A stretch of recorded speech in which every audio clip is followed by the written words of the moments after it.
Hey everyone, Ernie Tech here, and it is the 22nd of September 2025, and I'm finally done with my travels, my summer driving, and I think I've placed about, 1,200 miles, maybe 1,300 miles on the Subaru, on the Outback.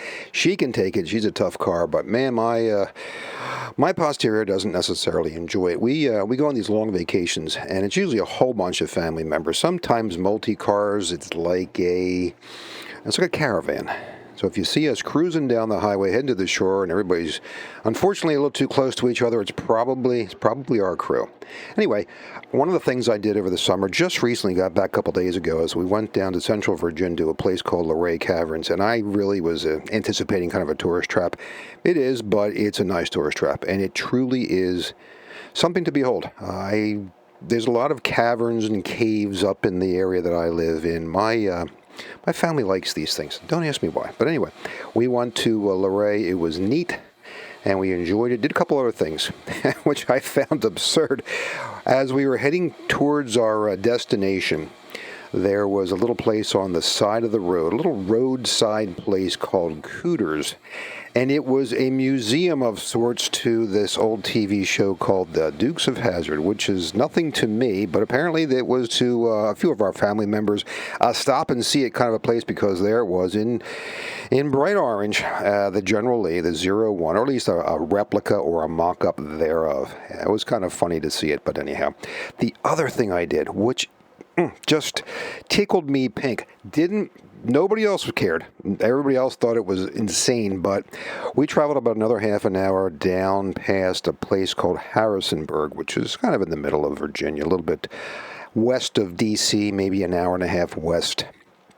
They have a Buc-ee's. Oh, a Buc-ee's. The only time I get to go to Buc-ee's and look at complete absurdity is when we're down in Florida on vacation. That's the next trip. But they built a Buc-ee's in a place just south of Harrisonburg, Virginia, and I went and got myself a bright orange, silly as get out, but I'm going to add to the collection mug from Buc-ee's. A bunch of other things as well. But anyhow, that's the story of where I have been, in case anybody wonders. Anyhow, one of the things I wanted to do, I guess about 4 months ago, I got this idea. And it didn't make any sense to me because I had no idea how to do it, or if it could even be done.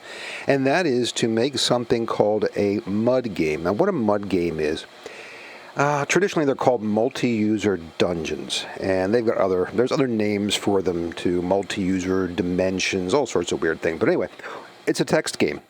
A text game like the old Zork, maybe different. I never played Zork. I really never played these text games, and in my days now, where I'm a retired guy playing with computers, it's actually quite interesting. I don't really have any experience, but I know enough to wonder, why couldn't I adapt something to this environment that we could play on Moshix's Forum 3270 BBS. The only thing is, of course, is that for us to do it, or at least for me to do it, or the people who have an instance of this BBS running, it would have to be one of the doors. And one of the doors would require that you talk to it by 3270 emulation. So that leaves out pretty much anything else that's Telnet oriented and ASCII, because it don't work. So how would I go about doing this? Well, the thing I would have to do is create a Go program to make this happen. And let me be straight up honest, I don't have those skills.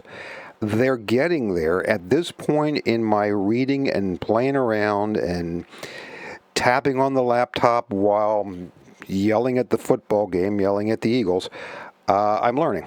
I guess I'm about 15%, 20% to the point where I can write something constructive, but it's taking a while. And obviously, I've been running around visiting caverns, the General Lee, and Buc-ee's. Anyway, I have resources, I have friends, I have people in my purview, in my zone of influence, who are, in fact, halfway decent programmers in different languages. A couple of the guys are retired. A couple of the guys moved out of COBOL, moved into other things, do it part-time.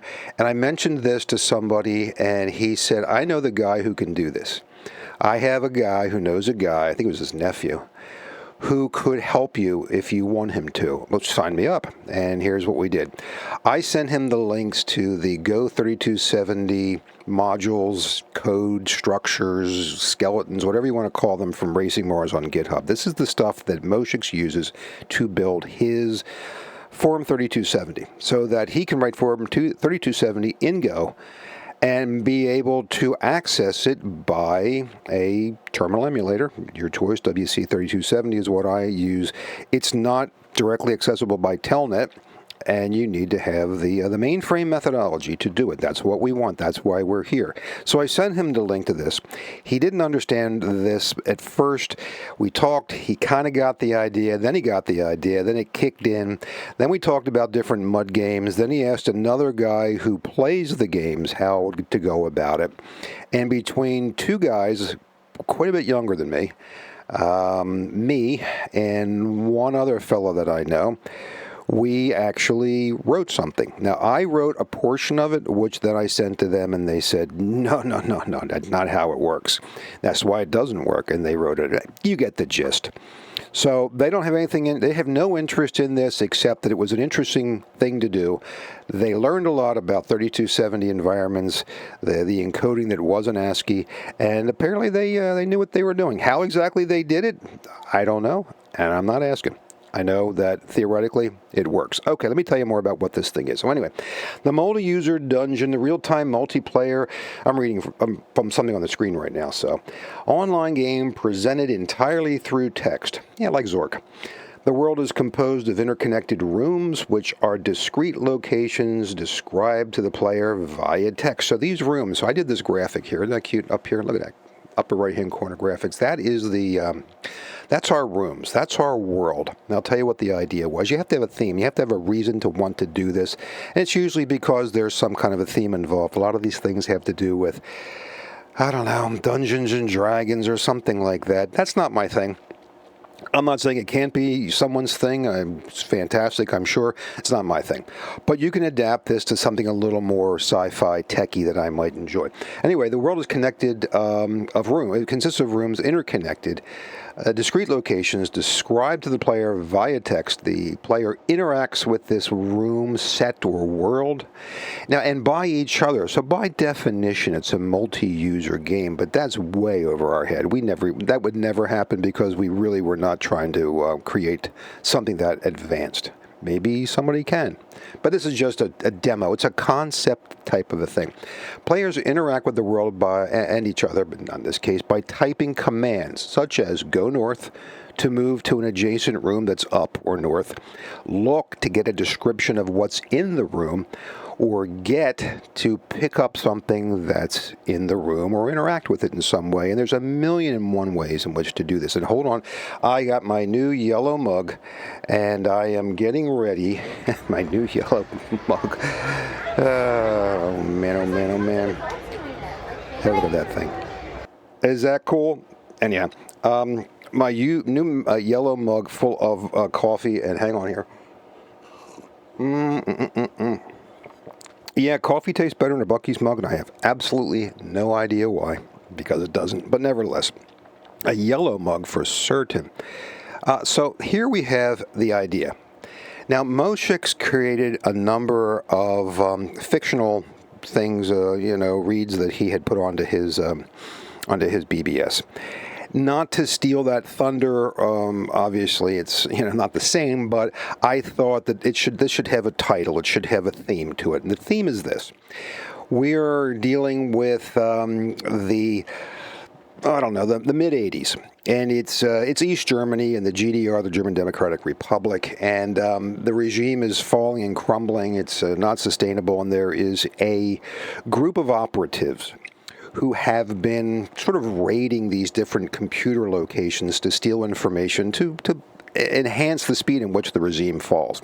And one of these locations is a place where people go and program and do administrative things, not where the computer, where the mainframe is, but where all the support stuff is, and to get access to a computer terminal, which is something that most people would certainly not be able to do over in the GDR in the 80s. But somehow or another, this location has been abandoned, and it's been abandoned in such a way that people can get into it, and they have to know what they can get that could be usable for their cause. Anyway, so it's called the Terminal Lab Data Thefts, and it's just a mud demo. That's all I called it, just for fun. And if you look over here in the upper right-hand corner, let me explain how this works. This is the visual, but you don't see this because you interact with this whole thing via text. So this gives you a mental picture of what it is that you're going to be interacting with through the text. You have a large area, 2 rooms, 3 rooms, 4 rooms, in this case 4 rooms. You come into the room through a guard's desk. Now the guard has abandoned his post. That's part of the storyline. You can go north past the guard's desk into a common hallway. You can go west or left into the terminal room where people were working, or you can go east or right to a place where all the supplies are kept. I missed one here. It should also have manuals or something. In this area, you see in red, there's all sorts of items. And these items are important because these are the items you're looking to take. Steal, thief, in the case of the data thefts, you are the theft. You are the thief. You are taking these important items so that you can deliver them to the resistance or the operatives, so to advance the collapse of the regime. You get it. It's one of those kind of things. I don't know. I like that theme. I don't know why I like that theme, but maybe it's because of my trips to Berlin, where I get to see some interesting stuff. I visualized this in the basement of the Stasi Museum. Anyhow, didn't see this in the Stasi Museum. All right, that's the idea. Once you enter in here, you take things. You actually select things that you can take. You identify them. You say, okay, let's look around the room and see what's in here, and let's take the things that are important and leave the things that are not important, and then leave. And then you leave with the goods. That is a really, really rudimentary and almost barely interesting storyline. But that's the point. I don't know. We don't know enough to go further than this. Maybe I'll get back to this soon and come up with some more stuff. But in the meanwhile, this is the bones of it. All right. How this works is it is a server package running on my VPS on my Linux box in the cloud from Hetzner. Yeah, Hetzner. And once you get this thing going, you can log into it using your WC3270 or Vista or whatever terminal emulator you like, but it's got to be a 3270 terminal emulator. Same kind of thing that you use to get into the BBS, into Moshix's BBS. This is how you would do it. So what you would do is you would set up your terminal emulator with the IP address and the port. In this case here, I set the port to 2323, and the only reason why I did that is because the other ports are tied up with things, including my instance of the BBS, and I already had 2323 set aside and opened up in UFW, so I'm lazy. All right, that's how it works. Once you set it up, it doesn't just start up and then leave you back at the command prompt. It takes over the command prompt. So in my case, I'm using it under tmux so that I can maneuver around while it's doing its thing. And to get out of it, I just press Control-C. There is nothing nice and neat about this. This is what the user would see over here. And this tells you things. You read it. It's laborious, but it is fun. Muds are fun. It's good to get in the mud. All right. Visualize this over here. This is your environment, and this is how you interact with it. I made this just using, graphic tools. It has nothing to do with this. It's just for our purposes of seeing what's going on. All right, you're in a terminal lab. Let's start first. Terminal lab, the data thefts, a mud demo type help for commands. And as always, I just say, go ahead, type help, because you'll get help. The commands are look, go, take, inventory or inv and quit. And there's also help, but we just use that. And what they are is they're the very minimal set of commands you need to maneuver and function inside of this mud game. Look would mean look around you. What is in the room? What is it that you can take? Go simply means go the 4 cardinal directions, north, east, south, or west. And if you go into a direction you can't go, it'll tell you you can't go there. Once you do a look, it's going to put things on the screen. It'll say, well, here's the items in the room. Then you decide what you want to take. You can only take one at a time, the way I have this written. Other ones, you can take the whole thing if you want. And finally, you have INV for inventory, which tells you what you've stuffed in your bag. Better be a big bag. All right, so right now it says we're in the guard room. You stand in a room with a desk. The guard has abandoned his post. There's the guard room. There's the desk. He's gone. There are 3 things in this room. You have, well, I'll show you. Come over here to the left, and I'm going to type in look. It says you see a key card, a torch, and a logbook. So this is supposed to be set in the GDR, East Germany, DDR, whatever you want to call it, depending upon your language, in the 80s or so, and you would be using, I suspect, the German interpretation of a torch, which is a flashlight for us guys over here on the side of the pond. So flashlight, torch, I'm going to call it torch because that's the proper name in this case here. You got a key card so you can get into the other rooms, and you have a logbook, which is important because it keeps track of who's come and gone. What do you want? Well, you can take as many or as little as you want. Let's just try this here. So if I say take, and then I can take one of the 3. Take key card, and it says taken. And the reason why you take the key card is because in a regular mud that works completely, this is very rudimentary, remember, you might need some kind of a tool, a key or a key card or something to get into the next room. So if you don't have it, you can't get in. You can say go north, but it says, well, you can't. You got to open the door, and you don't have a key card. You forgot it. Go get it. Same thing with the torch. So imagine this. You are going into a computer center, and all the lights are off because it's been abandoned. You got into the guard room. Maybe there was a door that was open. You got enough light to see in the guard room, but you don't have enough light to see into the rest of the place because it's abandoned. Well, in many muds, we didn't do it here because this is way over our head. It would tell you that you can't take anything because you can't see anything. So if you didn't take the torch from the guard's desktop and you went into the terminal room and said, look, it would say you can't look because it's dark and you don't have a torch. And then you got to work your way back out again to go back to the guard room and get the torch. I think you know how this works now. This is so rudimentary it's not even funny. Some of these things are so complicated and complete that they are, well, they're just almost beyond comprehension, especially the ones that have been built over decades, and they're out there. All right, so right now I took a key card. I want to take everything. So I'll say take the torch. But before I take the logbook, the last thing in the room, have a look. All that's left is the logbook. If you notice over here, that's all that's left. I've already taken the key card and the torch.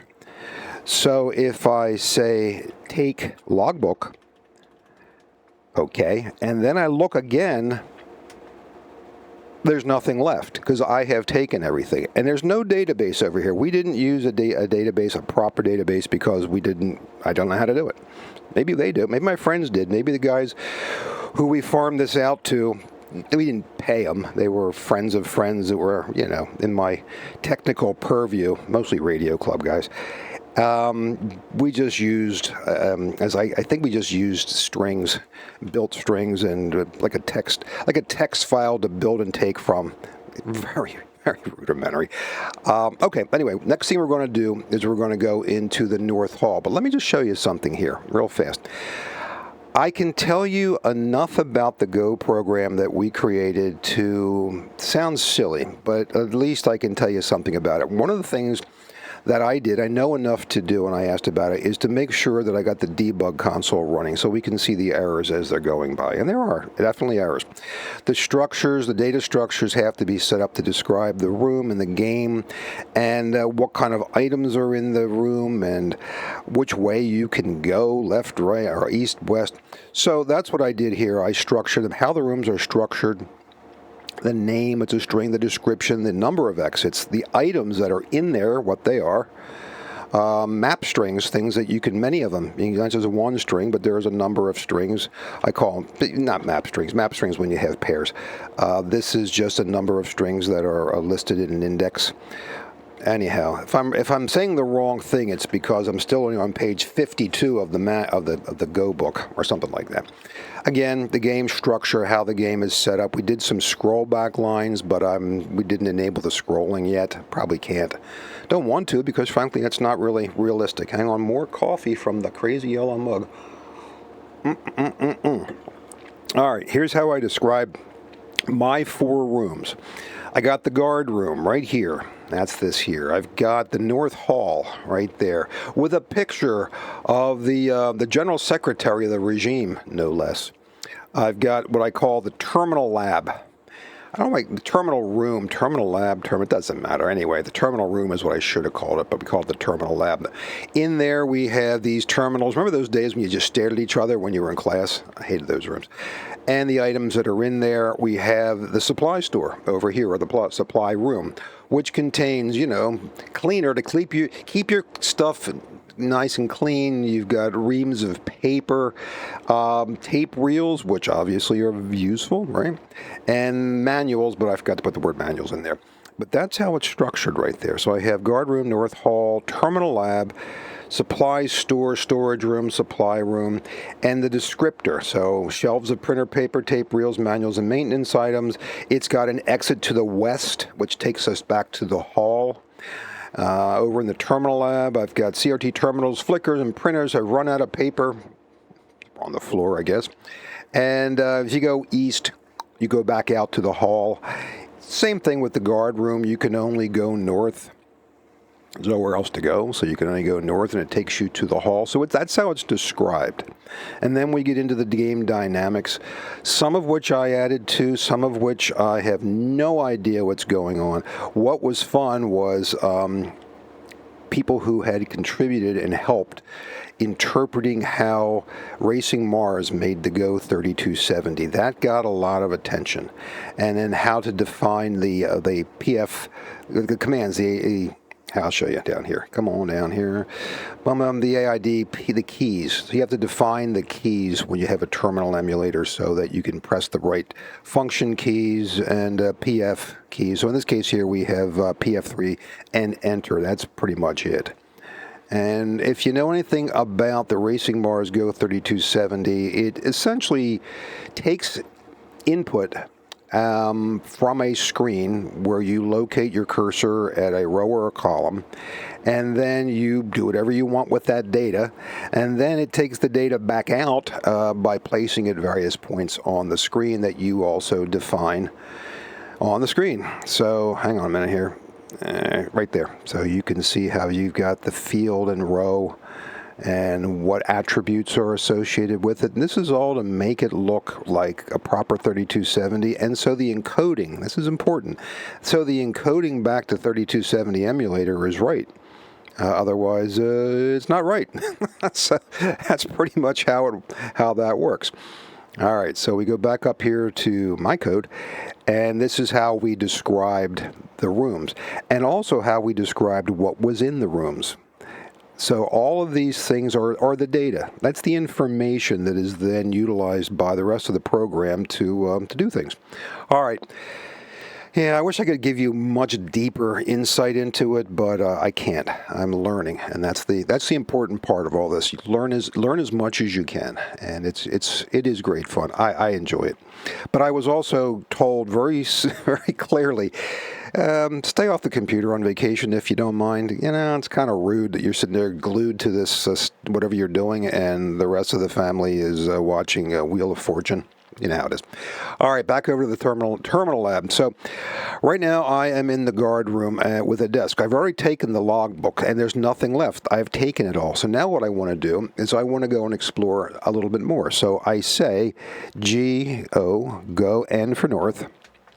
And it says, you are in the North Hall, a connecting room with a photo of the General Secretary of the regime. You can go to the west, you can go to the south or the east or the south. You can't go north because there's no way to go. And the only thing that's in there is a photo. Do you want to take the photo? No. What do I want a photo of the General Secretary of the other regime for? We'll leave that on the wall. But what I want to do is I want to go over to the terminal lab or the terminal room and have a poke around. So I would go to the west. So I say go, W, go west. It says, all right, you are in the terminal lab, CRTs flicker, and printers have run out of paper. You only have one exit, which is east, because you can't go west.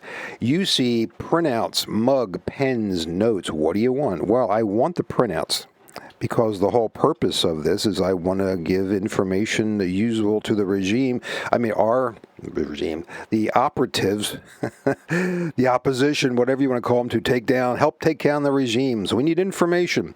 Sort of like the old prisoner. I want information. Hold on, I want coffee. All right, so I'm going to say, take printouts. All right, take printouts. I've got them. And I want the notes. Take notes. I got those too. So in my current inventory, I've got the key card, the torch, logbook, printout, and notes from those rooms. But I don't want is the mug and the pens. Why do I need that? As a souvenir? So if I say, look, the only thing in there is mug, pens. I don't want them. Now I want to go over to the supply room. To get to the supply room, you have to do two things. We have to go east, but that puts me right here in the North Hall. I have to go east again. That puts me into the supply store, the supply room. In there, I have reel, paper, manual, and cleaner. Well, I don't want the cleaner. That's pointless. I don't want the manuals because, well, I could, but maybe we already have them. I don't need the paper. Got lots of paper, but what I need is a tape reel because I want the information on that tape. Or as they said in one of the, I think it was one of the old James Bond movies, it said, "Give me that film." Well, give me that tape. So I say, take reel, and I've taken it. Now, if I do a look again, the paper, manual, and cleaners are there, but the reel is with me, and it's gone. So now we only have a little bit of time. Let's get out of here before the guard or somebody comes back. Now, before I do that, let me just tell you a couple things. In making this thing, we wanted to make it simple. As simple as you can get and actually get the flavor of what these things do. But one of the things you might want to do, which I'm thinking about for the future, is having some timing pressures.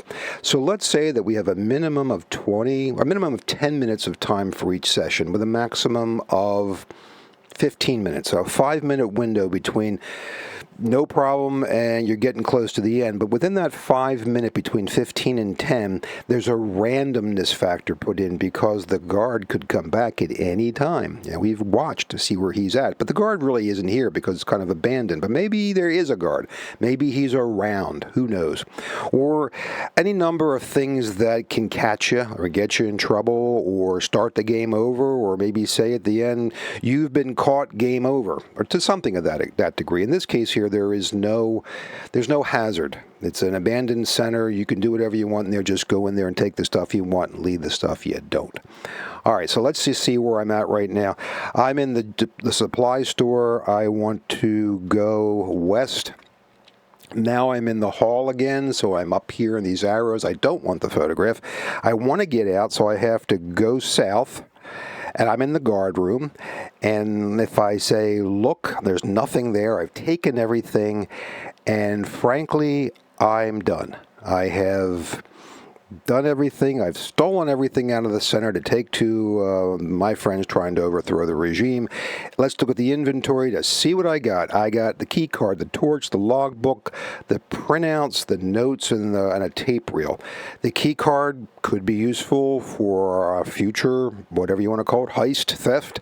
The torch, probably not, but if you've gone in without one, you may need it for the time you're in there. The logbook, sure. We want to know who's been in and who has not been in or who's been in. The printouts, sure, because that's the point, right? There's a lot going on here, a lot of information. The notes. The notes are terribly important. And the reel of tape that may have things on it. What we don't want is the mug and the pen and the photo and just paper and cleaner. So there's the logic. That's kind of what a MUD is. It's much, much more complicated than this. And the only reason why we did this is because I just couldn't get over the idea that we have such a great vehicle, a venue in the Moshix 3270 BBS, along with racingmars' Go 3270 library modules, structures, whatever you want to call them, from Github. Put them together, get somebody who knows what they're doing, not me, but Moshix or my friends, Alan and a couple other guys, and make this thing and see if see what we can come up with. One thing for certain, it's the best, and it's a great environment for this. And this in my mind has got it written all over it for the 3270 Turmo environment. Okay. Anyway, now you know what I have been up to. This was started back in May, and just kind of going at its own pace as we felt like it. And this is what we came up with. So I'm happy to have it here. Anyway, questions, leave a note or a comment, and we can talk about it. I'm going to send this over to Moshix because he's the expert. And he understands where the failings and the lackings are, as it were. And we'll see where it goes. Could be fun. All right. Thanks for subscribing. Thanks for putting up with my absence for a while. And if you haven't subscribed, please do. And I will talk to you again soon. All righty. Bye for now.